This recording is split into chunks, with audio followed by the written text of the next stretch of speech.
नमस्कार, मैं ईश्वर केवल मानी बोल रहा हूँ। आप सभी को होली की बहुत बहुत शुभकामनाएं।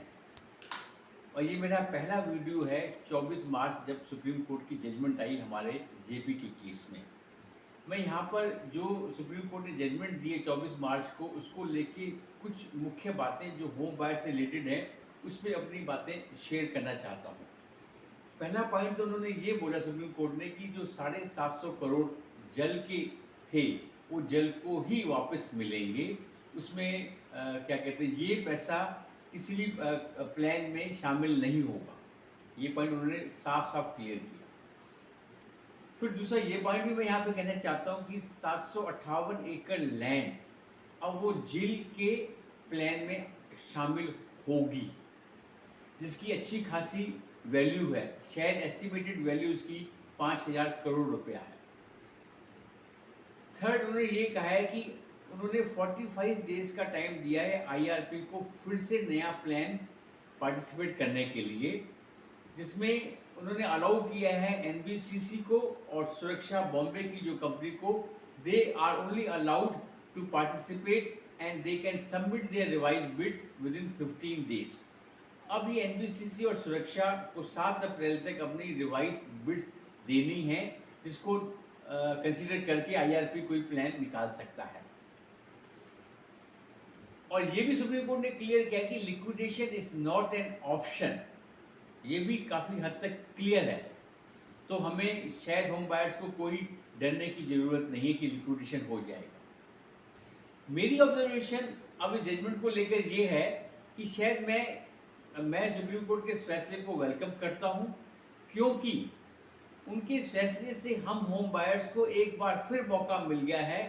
जो हमने गलती लास्ट टाइम वोटिंग करते वक्त की थी, आप सभी को याद होगा कि हम मेजॉरिटी ऑफ होम बायर्स ने कोई बिट ध्यान से पढ़ी नहीं थी और हमने कुछ लीडर्स के कहने पे एनबीसीसी की तरफ अपना झुकाव दिखाया और एनबीसीसी को वोटिंग की मेजॉरिटी ऑफ होम बायर्स ने। अब हमको मौका मिला है कि इस बार हम एटलीस्ट जो भी 2 बिड आती है एनबीसीसी की और सुरक्षा की, हमें चाहिए कि हम बिड को ध्यान से पढ़ें, समझें, कोई क्वेरी हो तो डिस्कस करें, डिबेट करें। हम अपनी पोस्ट में क्वेरी डाल सकते हैं। इस बार हमने आंख बंद करके और विदाउट अप्लाइंग माइंड हमें वोटिंग नहीं करनी चाहिए, ऐसा मेरा मानना है।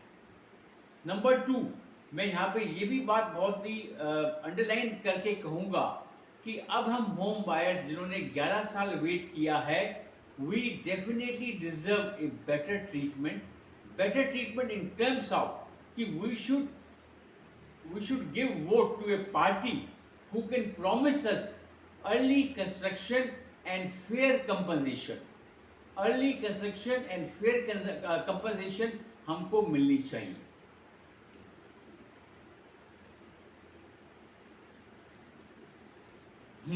दूसरा, अभी आपने रिसेंटली ये भी देखा है कि कुछ लोगों ने एक अच्छा इनिशिएटिव लिया है कि हम सभी होम बायर्स को बोला जा रहा है कि वो आईआरपी को मेल करें कि वो तुरंत कंस्ट्रक्शन को रिकमेंस करे जैसे वो पहले कर रहा था। मेरे ख्याल से ये बहुत अच्छा स्टेप है, बिकॉज ये इंडिकेट करेगा सिस्टम को कि होम बायर्स अब कंस्ट्रक्शन उनकी पहली प्रायोरिटी है कि कंस्ट्रक्शन जल्दी से जल्दी शुरू हो जाए। And as I earlier told, early construction with fair compensation ही होम बायर्स को मिलनी चाहिए।